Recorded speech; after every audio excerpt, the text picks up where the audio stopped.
গায়েবী মামলা, মিথ্যে মামলা, এই যে এটার ভিতরে আপনারা পড়েছেন, কেন করেছেন আপনারা?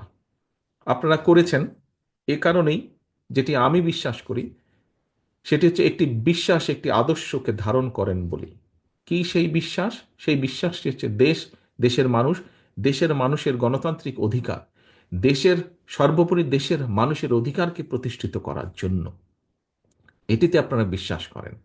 কাজেই নেতৃবৃন্দ, যেহেতু আমরা দেশের মানুষের রাজনৈতিক এবং অর্থনৈতিক অধিকার প্রতিষ্ঠার জন্য সংগ্রাম করেছি, যেহেতু আমরা দেশের মানুষের বাক স্বাধীনতা অধিকারের জন্য প্রতিষ্ঠা করার জন্য আমরা সংগ্রাম করেছি, কাজেই আজকে কিন্তু আমাদের দায়িত্ব অনেক বেশি।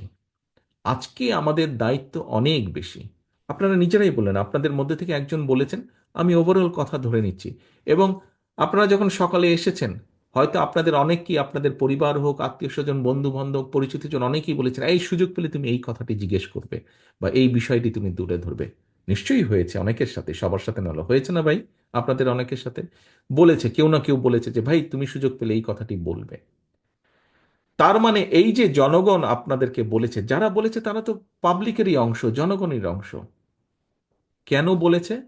এ কারণেই বলেছে, জনগণ বিশ্বাস করে, জনগণের একটি বিশাল অংশ, বিপুল অংশ বিশ্বাস করে যে সামনের দিনে যদি ভালো কিছু হয়, ভালো কিছু করা সম্ভব হয়, সেটি বিএনপির নেতৃত্বেই হবে, সেটি বিএনপির নেতৃত্বেই হবে।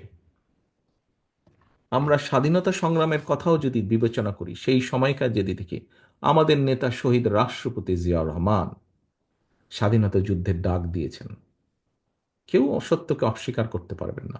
এবং শুধু যুদ্ধের ডাক দিয়ে উনি বসে থাকেননি, বরং মুক্তিযোদ্ধাদেরকে সংগঠিত করেছেন, অস্ত্র হাতে যুদ্ধ